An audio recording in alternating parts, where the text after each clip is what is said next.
Penyebaran informasi hoax di media sosial merupakan fenomena yang mengancam ukhuwah Islamiyah dalam berbangsa dan bernegara. Keberadaan konten-konten di jagat media sosial memberikan dampak negatif yang signifikan yang berhasil membuat masyarakat terbelah, seperti konten-konten provokatif, propaganda, memutarbalikkan fakta. Dari hal tersebut dapat diartikan bahwa hoax adalah memperdaya banyak orang dengan sebuah berita bohong. Deceive somebody with a hoax. Oleh karena itu, izinkanlah kami menyampaikan syarahan Al-Quran dengan judul Narasi Al-Quran dalam Membendung Berita Hoax Media Elektronik. Penyebaran berita palsu bukanlah hal baru dalam sejarah manusia. Korbannya pun tidak pandang bulu. Bahkan sebelum zaman Rasulullah, berita hoax sudah pernah terjadi. Di antaranya masa Nabi Adam alaihissalam ketika mendapat kabar bohong dari iblis sehingga terusir dari surga. Masa Siti Maryam, ibu Nabi Isa alaihissalam, yang dituduh berbuat keji dan berzina karena telah melahirkan seorang anak tanpa kehadiran seorang ayah. Dan di zaman Rasulullah sallallahu alaihi wasallam masih harus berhadapan dengan berbagai macam berita hoax. Bahkan istri beliau sendiri, Sayyidatuna Aisyah, yang menjadi sasaran kejinya berita bohong. Sebagai rujukan, marilah kita dengarkan lantunan ayat Al-Quran surah An-Nur ayat 11 sebagai berikut.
Hamba berlindung kepada Engkau ya Allah dari godaan syaitan yang terkutuk,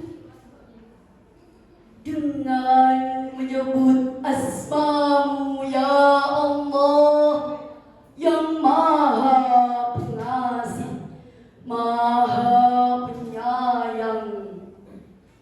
Sesungguhnya orang-orang yang datang membawa berita bohong itu adalah dari golongan kamu.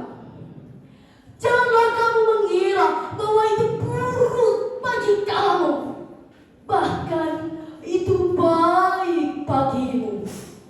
Setiap orang dari mereka akan mendapat balasan dari dosa yang diperbuatnya. Dan barang siapa di antara mereka yang mengambil sebagian besar dari dosa yang diperbuatnya, dia mendapat azab yang besar pula. Dalam tafsir Jalalain diterangkan bahwa Siti Aisyah dituduh melakukan zina dengan sahabat yang bernama Sofwan bin Mu'attal.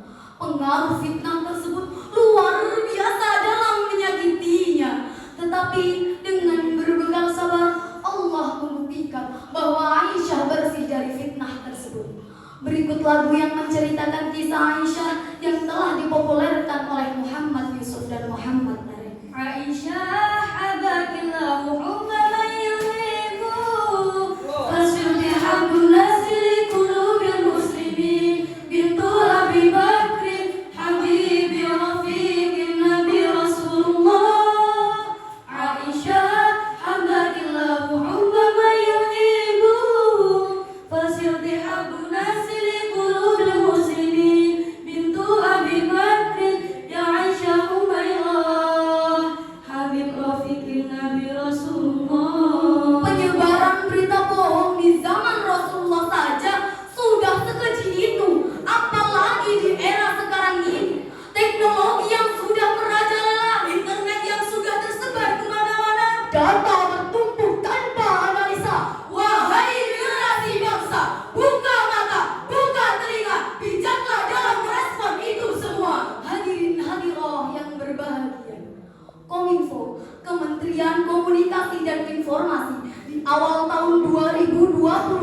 berdasarkan 9.546 hoax yang tersebar di berbagai platform media sosial di internet. Berdasarkan survei yang digelar oleh Kominfo terhadap 10.000 responden di lebih 500 kota, terjadi perubahan tren masyarakat menyerap informasi. Bonifasius mengatakan bahwasanya masyarakat kini banyak yang menggali sumber informasi di media sosial dengan porsi 73%. Padahal hadirin, di media sosial banyak bertebaran berita bohong, berita yang tak dapat dipertanggungjawabkan, dan berita yang menyesatkan. Berita hoax dibuat dengan unsur provokatif. Maka sikap kehati-hatian merupakan hal yang harus ditonjolkan oleh masyarakat. Jika diukur dari segi dampak, berita hoax memiliki dampak yang sangat besar. Adapun dampak besar yang ditimbulkan oleh berita hoax memiliki dua sisi. Di antaranya dampak pada individu atau menyebarkan berita hoax, kredibilitasnya turun dan tak dapat dipercaya orang lagi. Pelaku dapat terjerat pasal 28 ayat 1 Undang-Undang ITE karena telah sengaja menyebarkan berita hoax dan menyesatkan. Hukumannya 6 tahun penjara dan didenda 1 miliar rupiah. Kedua, dampak bagi masyarakat yakni menimbulkan adanya perselisihan, keributan, dan ketidaktenangan dalam masyarakat. Bahkan lebih parah lagi, jika menyangkut politik dan sara, dapat memecah belah persatuan bangsa. Betul hadirin? Hadirah yang dirahmati Allah. Dengan berbagai dampak negatif yang ditimbulkan akibat beredarnya berita hoax, mari kita bersama-sama berupaya untuk meminimalisir sebagaimana firman Allah Subhanahu wa taala surat Al-Hujurat ayat 6 yang berbunyi, Ya ayyuhalladzina amanu in ja'akum fasiqun binaba'in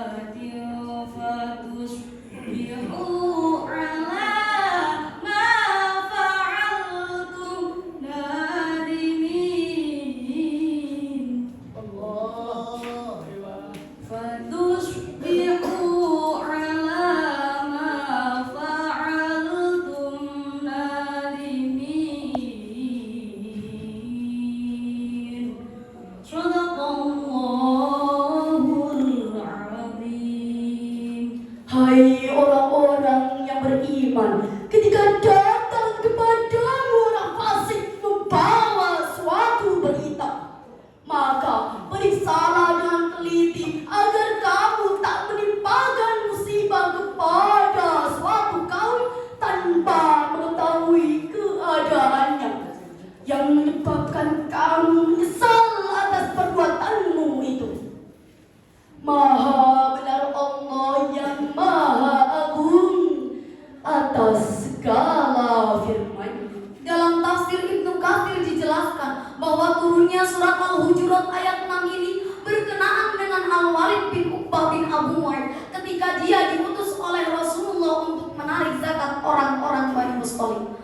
Ketika mendengar kabar itu, Bani Mustalik merasa gembira dan mulai mengumpulkan hartanya guna menunaikan zakat. Namun di tengah-tengah perjalanan, Al-Walid gentar dan sakit hatinya. Ia kembali dan menghadap Rasulullah seraya mengatakan, Al-Haris tidak mau memberikan zakatnya kepadaku dan ingin membunuhku. Padahal hadirin, yang terjadi justru mereka datang berduyun-duyun kepada Nabi guna menunaikan zakat. Berdasarkan ayat ini, ada beberapa hal yang harus kita lakukan. Di antaranya, yang pertama, kita tidak boleh menelan mentah-mentah berita yang telah beredar sebelum diketahui kebenarannya. Yang kedua, kita harus bersikap tawakuf, yakni menjaga sikap untuk tidak menerima ataupun menolak berita agar tidak terjadi konflik. Ketika kebohongan terus disebar, siapa yang hendak disasar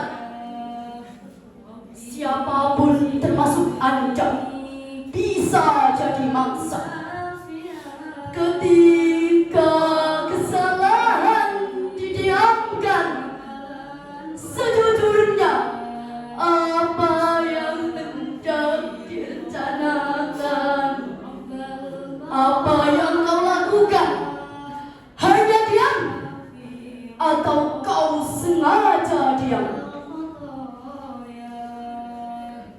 Menanam jagung di pagi hari. Diolah petani